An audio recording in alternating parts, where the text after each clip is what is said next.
Hi, everyone. Welcome to another episode of Second Act Actors. I am your host, Dr. Janet McMorty, and I'm still a medical doctor simultaneously trying to pursue a career in acting. My guest this week is Allie Murphy. Allie is a flight attendant turned voiceover actor and on-camera actor as well, too. She has a fascinating story because I should back up and say she was a actor when she was a child and a teenager and then quit acting. And you'll hear why. It's pretty intense why she quit acting as a teen. She then pursued a career as a flight attendant, traveled the world being fabulous, and then said, you know what? I think I want to pursue acting again. And she's doing it, being fabulous. I'm so excited for you to hear her story. It is incredible. Please enjoy the absolutely lovely and talented Allie Murphy.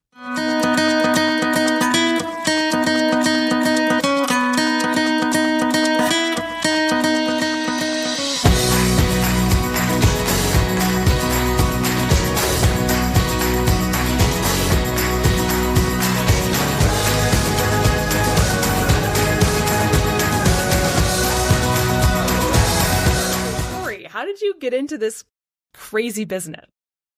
It's such a long story. Do you want me to literally start at the beginning? Wherever you would like to start, honestly. So all I wanted to be when I was a kid was an actor. I remember putting on little shows on the front porch for the neighbours where I would play every role. And if the neighbours didn't turn up, then I'd just put my teddies out there and perform a show in front of them. I'd do Les Mis. I'd do a whole rendition of Les Mis, playing every part. I mean, I just feel bad for my neighbours at this point, but I was that precocious kid. But I loved it. It's all I wanted to do. And I remember checking out, in England, it's called the Yellow Pages. I don't know what it would be, the White Pages or something, maybe in the North America region. Mm-hmm. But anyway, it was just like a big old phone directory. I remember looking for theatre groups that I could join when I was 11. And I found this local one that was like a kids' community theatre, I guess. And I joined that and just fell in love with being on the stage. And that was all I wanted to do. For my whole childhood, I lived and breathed the performing arts, and there was no question in my mind about that was what I was going to do. I went to Performing Arts College and I did sort of 3 years of dance and singing and acting and everything, although I'm terrible at dancing and I'm only good at karaoke. So never mind. But the acting thing was still like my strong point.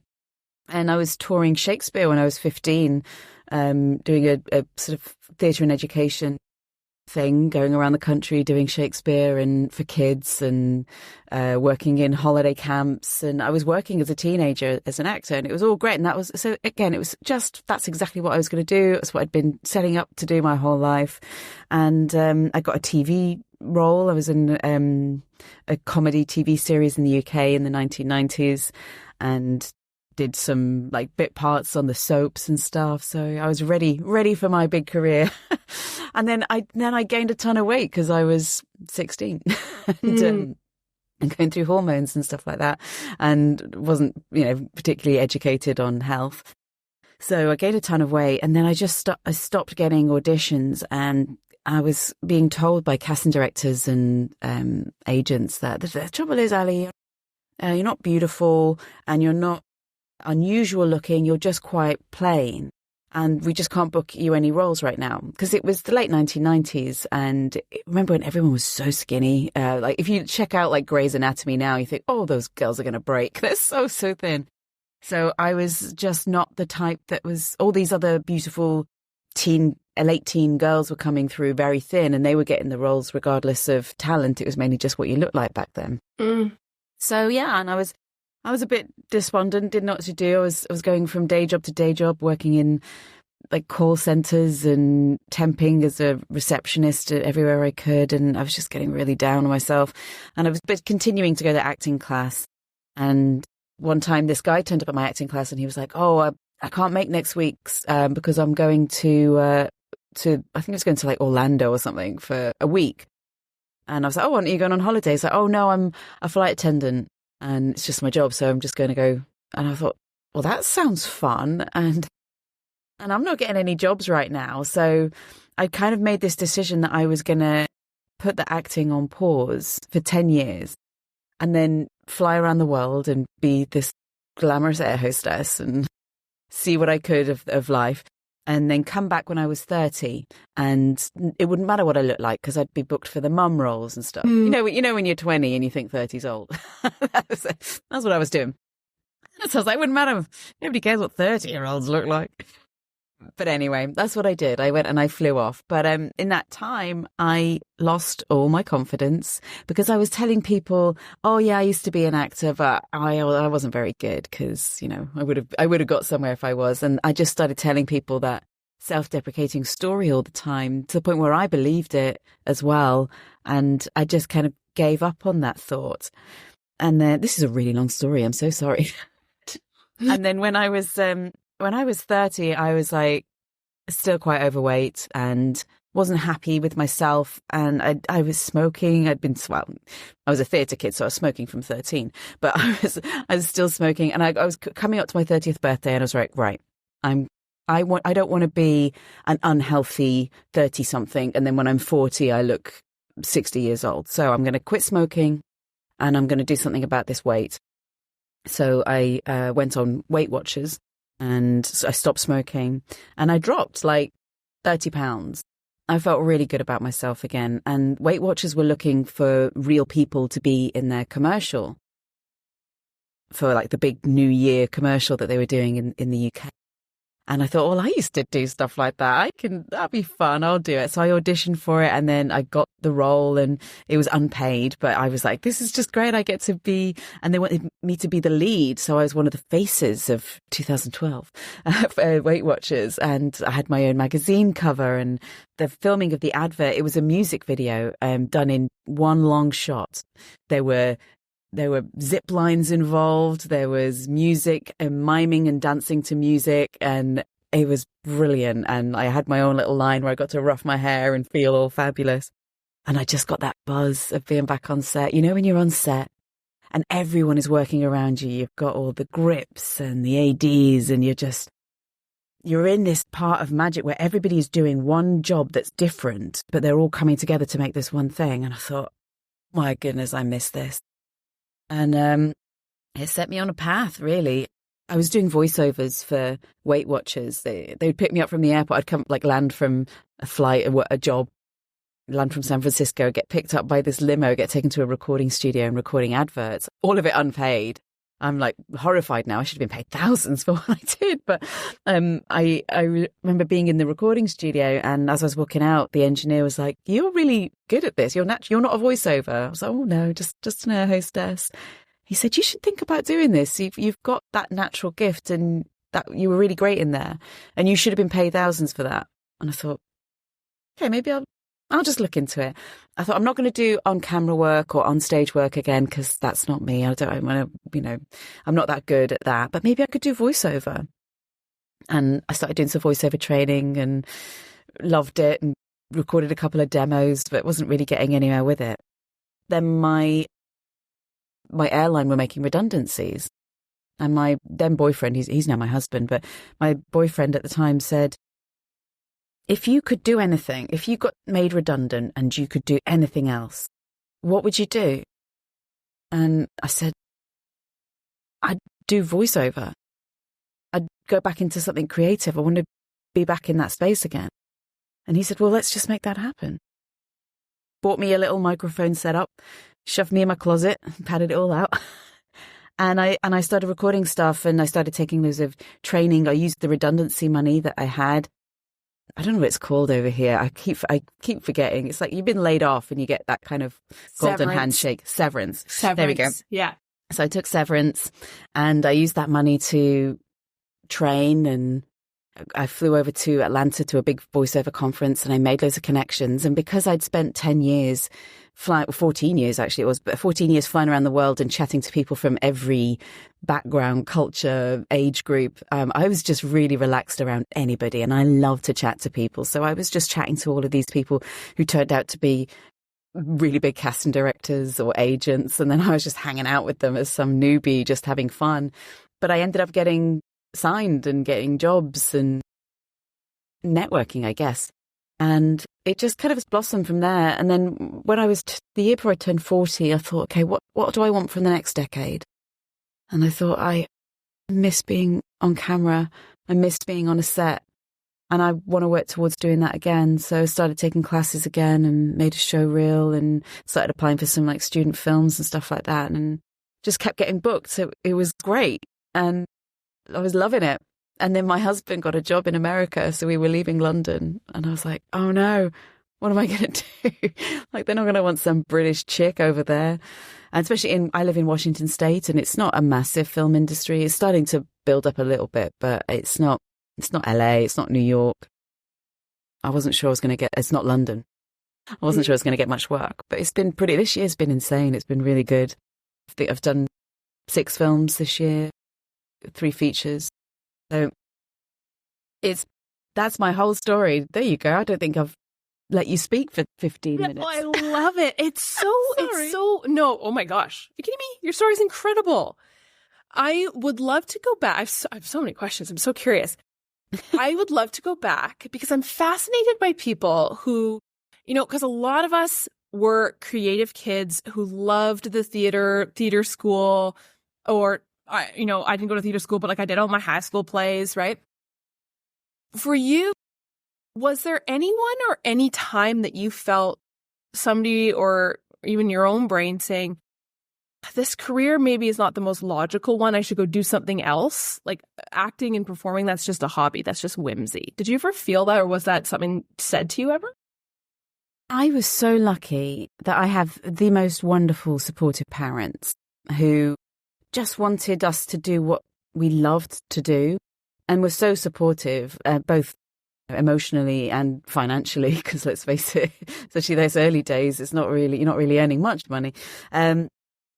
They were amazing. And I remember I had so much confidence, even being a bigger child or a bigger girl. And when I was 16, 17, and I started at theatre college and we were doing Chicago. Now I think of it, it's probably really wrong, but I was on stage in a corset, in a basque, fishnet stockings and all that jazz, literally all that jazz. And I was so confident. I was a curvy, beautiful. I just thought I looked great. I was really happy. My drama teacher, even in high school, was convinced I was going to go far. She would say to me, "You just got something, and you're going to do something. This is going to be your career." And so I was just blessed with so much support that I had no doubt in my mind that this was going to be my job. That's why it was such a shock when the casting people were telling me that was the way I looked that meant I couldn't work. Yeah. It crippled me. It absolutely crippled me. I'd gone from having so much confidence and just positivity about my life to, I can't get what I want because of the way I look. That sucks, and I wouldn't wish it on anyone, but I guess it shaped who I am and shaped the way my life turned out, but man, it sucked. So it was fine up until that point. There was no doubt. Now, I would get the odd jobs just to support myself so that I could pay rent, but I was no doubt of, at some point, this is why all the jobs I got were just temporary. The little temp jobs. A few days work here, a few days work there, because I knew I was going to make it at some point. I have so many things to say, and I'm sure it's like people say this all the time, and you hear about it all the time. Why is there always somebody or someone who, when a dream is happening, there's always someone who's like, no. You're like, why? Yeah. I understand, because I think we're of the same vintage, and that time of society, that time in our history was very size phobic. Mm-hmm. And I don't know, I guess this is kind of a dumb question. I feel stupid asking it, but I'm just curious about, one, have you seen the industry change? And do you think if you were, say, you're that age now in 2024, would things have been completely different? I think the industry's massively changed. I remember it starting to shift a little bit, not even that long after I gave up, maybe about 5 years after. Judd Apatow was working really hard at making people real in movies. We started with Freaks and Geeks. Was that the 90s? Early 2000s? 2000s, yeah. Yeah. And then he did remember when he was there was a month when there wasn't a Judd Apatow movie that was in the top 10 there, and I loved that work. That was the stuff that stuck out to me because I was like, oh, he's using real people. That's really cool. I mean, it started off with men, like the women were still pretty incredibly beautiful and slim and tall and stuff, but apart from, it started off with the men, but then you started to see some other people come through that weren't the stereotypical slim figure or looked at just a slightly different way. So it's definitely changed, and it changed pretty soon after I quit. Nowadays, I think, everyone is celebrated in every way, and it should just be about raw talent rather than the way that you look. Although, there's definitely always still going to be some guard of, you've got to look a certain way, but you can't be too crazy or else you're never going to get any work. I don't know. There's always going to be, I guess, people blocking every single look. That's just the movie industry the way it is. It shouldn't be that way, but that's the way it is right now. Maybe it'll develop again soon.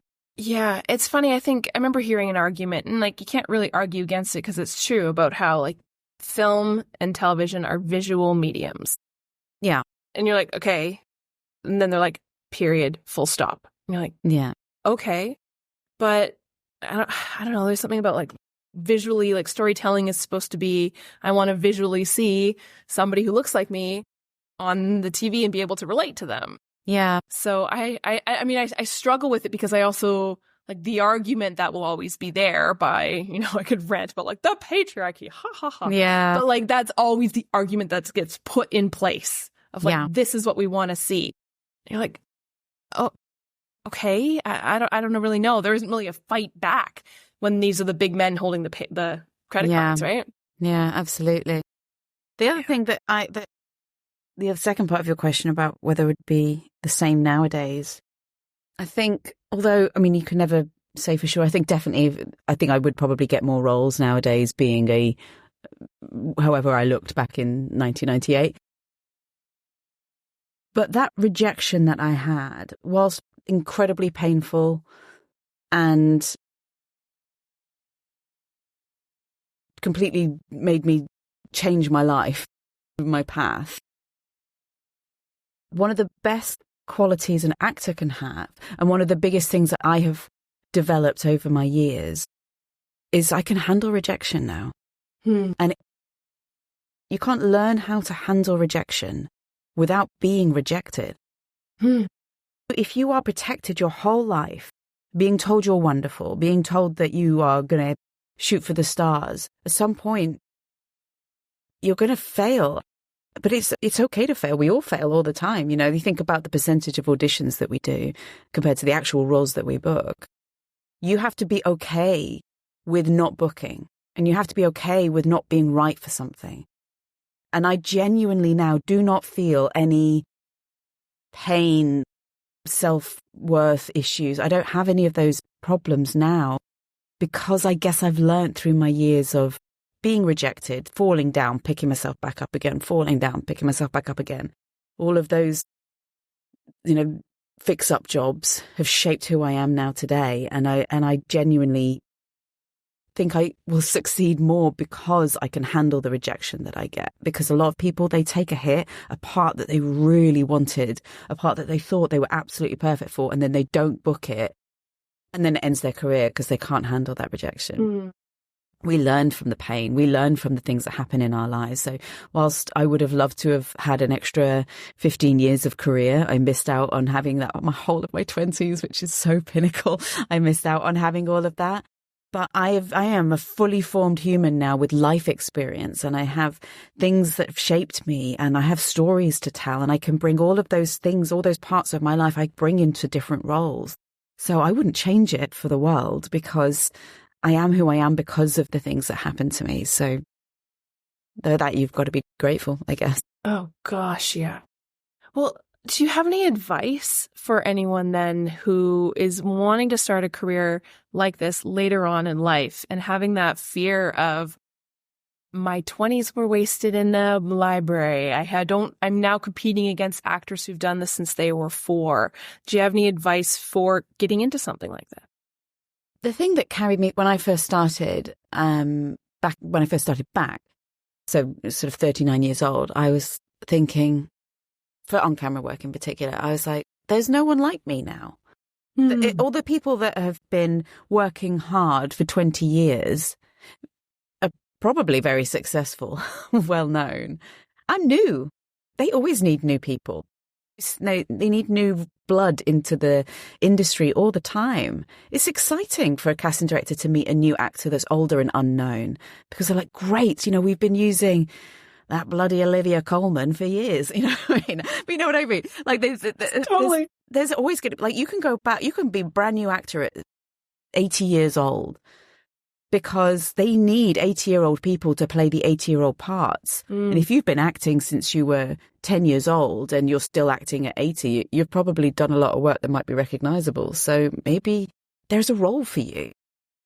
So forget about, I haven't been doing it since I was a kid. Forget about that, because casting directors are excited to see new people. They're excited to discover new talent.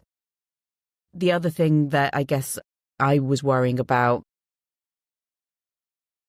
was my skill level, because it takes experience being on set and taking roles. Every job teaches you something new. So when you aren't experienced, you are going to have that, oh my gosh, I'm not good enough.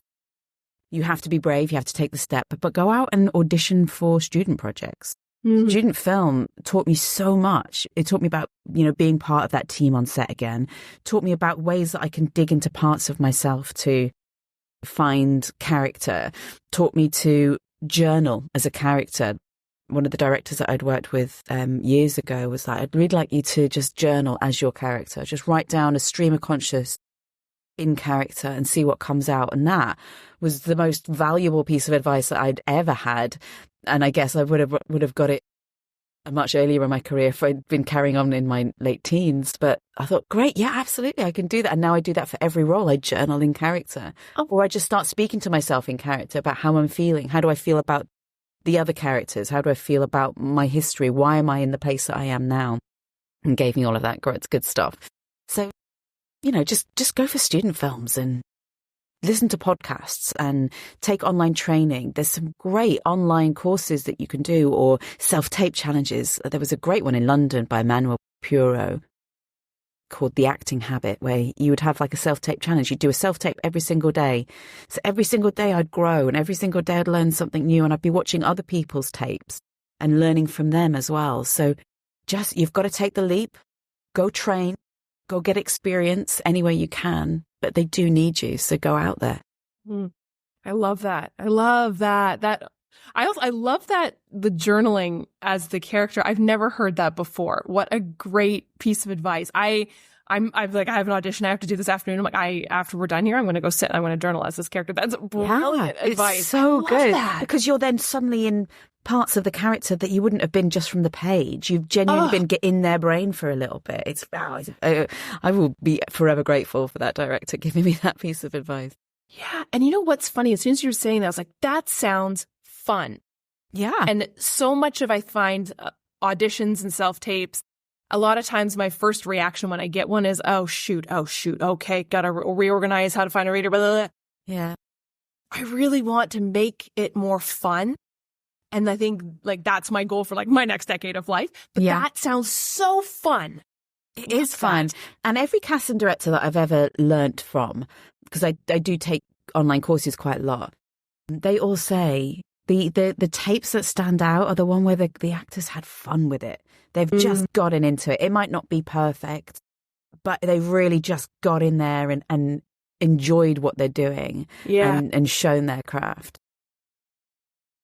That self-tape challenge I did, you can do it from all over the world. We had people from the States doing it, and that was so valuable, because it took away they taught you the technical side of self-taping as well, because sometimes that can be scary. If you're not particularly a technical person and you're suddenly faced with, I've got to tape myself and then edit it and then send it off. I don't know how to do any of that. So take these courses. They're not even that expensive, and they're so valuable.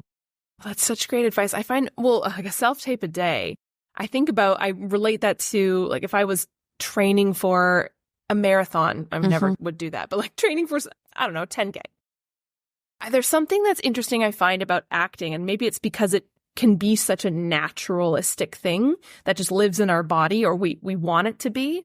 that people go, oh, it'll just be there always. It's like, no, you have to get your reps in, just like a bicep for curl. sure. It's a muscle. Yeah, absolutely.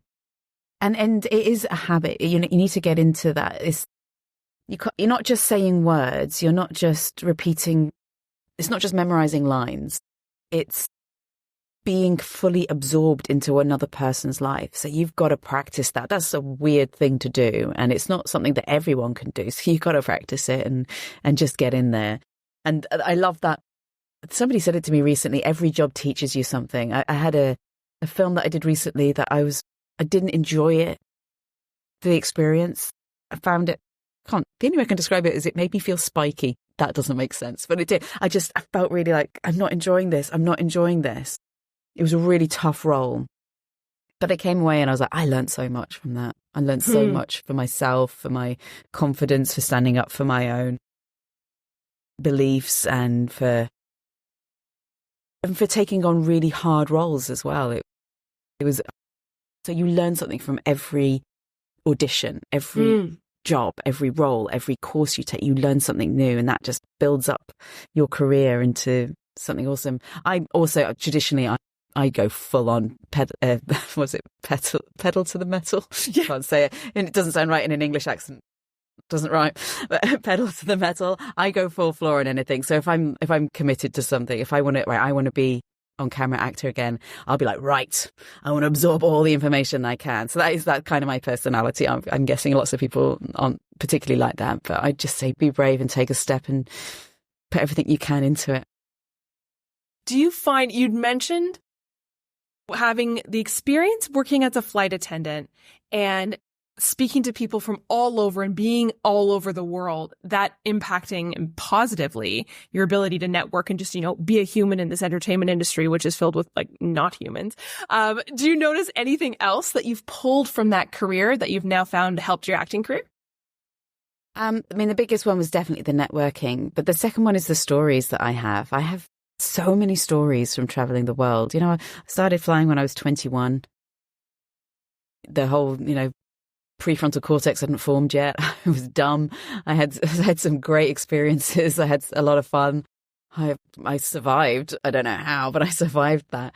But yeah, just having those stories and that experience, I can bring that to roles. I can, a lot of it is fun and stupid, but a lot of it is deep. Like I would visit this orphanage in South Africa and went there on Christmas Day and met just people who they had nothing, literally had nothing. Children, 2-year-olds to 16-year-olds who had lost both parents due to HIV and AIDS and had nothing, but had the biggest smiles and the warmest hugs and would just radiate sunshine. And that gave me a gratitude for life and appreciation for the tiny, beautiful things that we have in life, not necessarily materialistic stuff. Having a life experience, I think, is invaluable as an actor. If I'd just gone straight from school to drama school to being an actor, where would my experience come from? It would come from pretending to understand what someone else had been through. It would be from pretending to experience life as a fully formed adult without the pressures of being an actor and performer. I got to experience all these things for real life, and I can take them with me. Yeah, I think, again, so much of when we're heading into this later on is that feeling of the train has left the station and I'm trying to catch up. Mm-hmm. But it's almost like, I don't know about you, but I sometimes forget that everything we've done up until this point doesn't just vanish in a puff of smoke because we've made the decision to change. Yeah. Like, now I'm going to pivot and go here. You don't just forget everything that has like built the foundation of who you are. Yeah. We have all these chapters in our lives. I love the fact that this is the second act podcast, but honestly, I feel like I'm on the fifth act right now. I've had so many versions of me that I take with myself. And, especially talking about this modern day, this was not a thing when I started in the 90s. It was that, people are creating their own content now. They're making their own stuff. And that's what they say to people. They say, if you want to do this, then make your own stuff. Go make a short film. Go grab some people. Write a script down. For me, what I did is I had all these stories of being a flight attendant. So I've made my own podcast. the Red Eye podcast and I tell true stories about what happened to me and a lot of people that I know. But I tell it in the style of like an audiobook, because that's also bringing in my work here. So I make my own content then, and I also do silly sketches on social media about being a flight attendant. But I'm making my own content then, and I was in London. I filmed in London 2 days ago a documentary about luxury travel because of the content that I've created.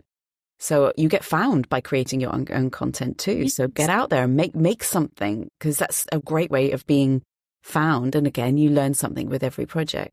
And the other thing I had no idea about in the 90s that I do now is that it's a business. This is a business.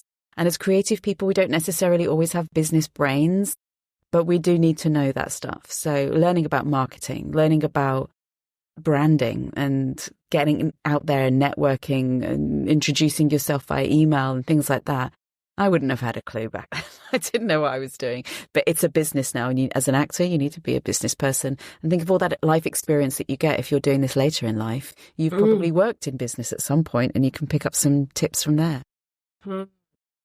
Now, you are in two very different mediums in this industry. Voiceover versus on camera. What have you noticed, like kind of big differences between the two, and how do you kind of shift between?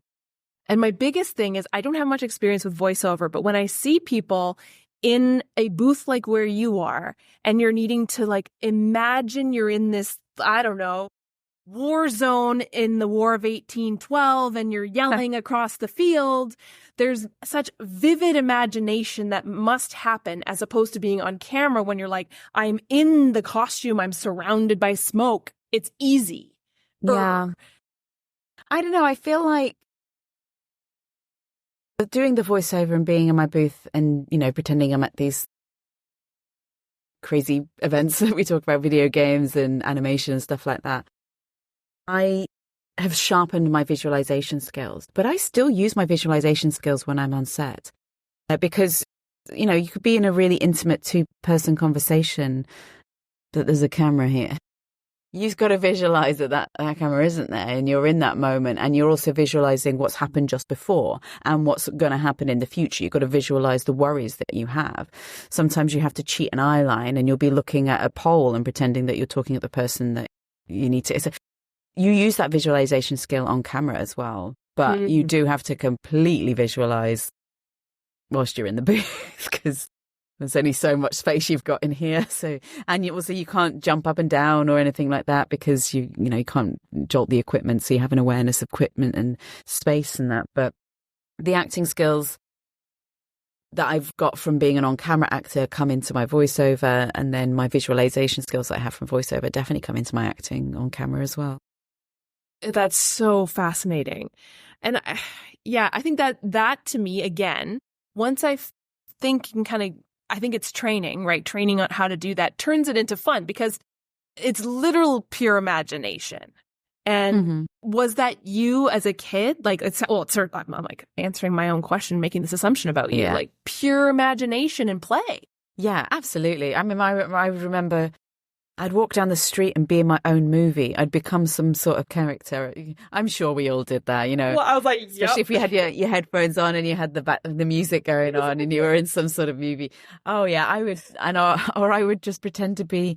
I'd like go through the drive-through McDonald's and pretend to be somebody else and stuff. So I always used to do stuff like that. Such a dumb kid, but I loved it. But now I have a 5-year-old son now, who is very similar, and I see him. Like, he puts on costumes and he's like fully in the character of a dinosaur. He'll be in the position and he'll do like the movements. He's getting really involved there, and I can see that he can see trees and other creatures and stuff like that. And it's amazing to watch. I really I don't want to be like a pushy drama mom or anything, but I definitely want to encourage him to just keep using his imagination because it's an amazing skill to have.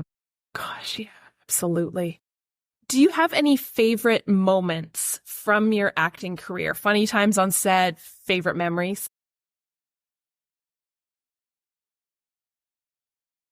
There's definitely I remember the moment that I realized I wanted to get back into the career on the Weight Watchers advert, and I was standing on the street and this cameraman had just zip lined down from a window to where I was.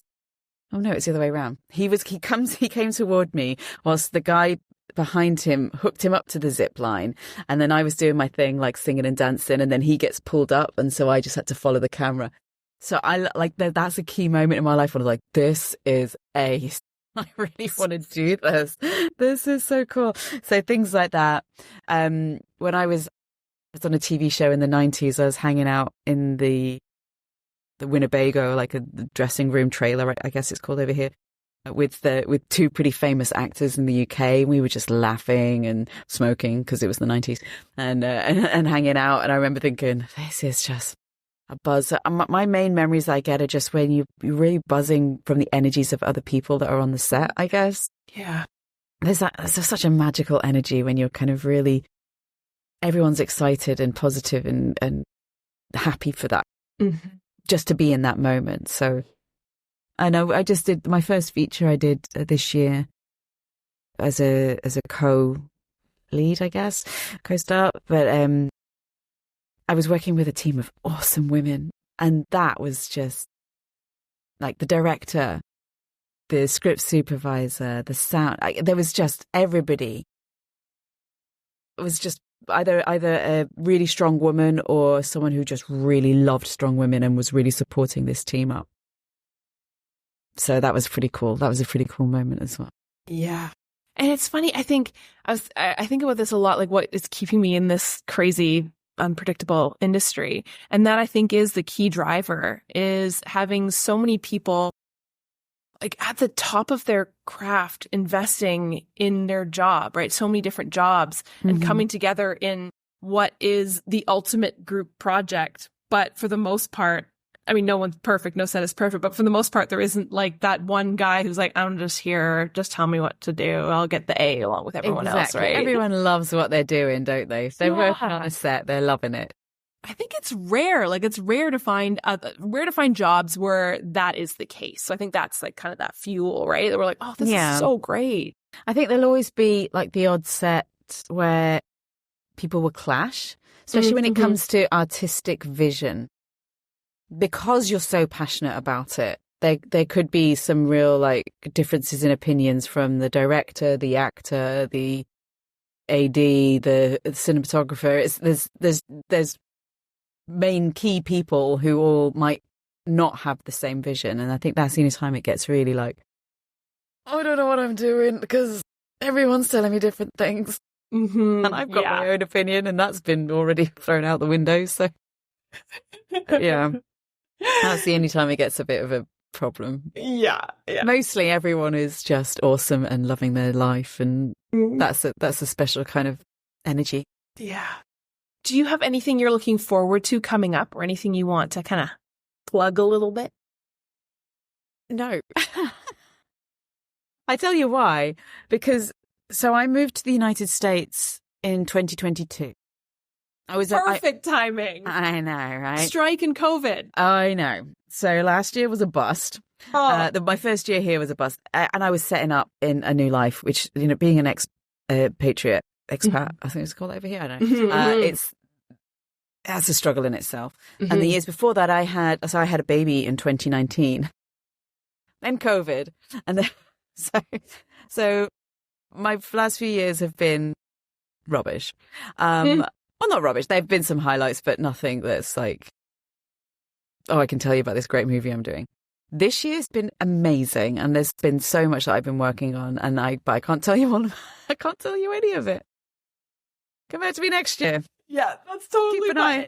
Keep an eye on the IMDb. Absolutely. Yeah, it's so funny. But like I had another interview today, and same thing. I was like, what are you looking forward to? He's like, tons. Can't say anything. I'm like, I love it. I love this. I know. From you. I worked on a project literally last month. I am so excited about, and I can't tell anyone anything about it. But you're just like, yes. 2 years time, I'm going to be raving. Happy. It's going to be at least 2 years, I think, because we were very early in the production. But yeah, it's that's the joy.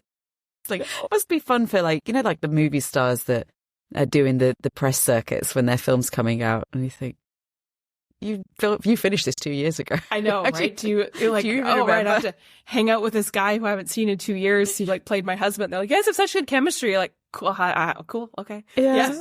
I love it. Yeah, it takes a long time. And that's the frustrating part, I think, for most of it, is that when you're ready to get going. Okay, great. You're ready to get going. You've booked your first role. Great. And now you wait because you can't talk about it or anything for a year or so. Yeah. Yeah. Do you have any final words of wisdom or advice? I think the only piece of advice I could give to anyone is to take the leap and go full on with it.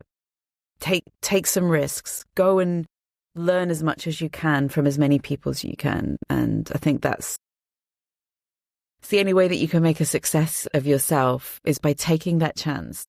I just don't want to, I always say this, I've got this weird saying that came from the loss of a friend many years ago, but we have one tiny life. It is so short, but it is so beautiful. But you've just got to take every opportunity. And it's never too late to start that. No point waiting. You might as well just start now. I want to get to the end of my life, wherever that might be, and look back and go, I took every opportunity.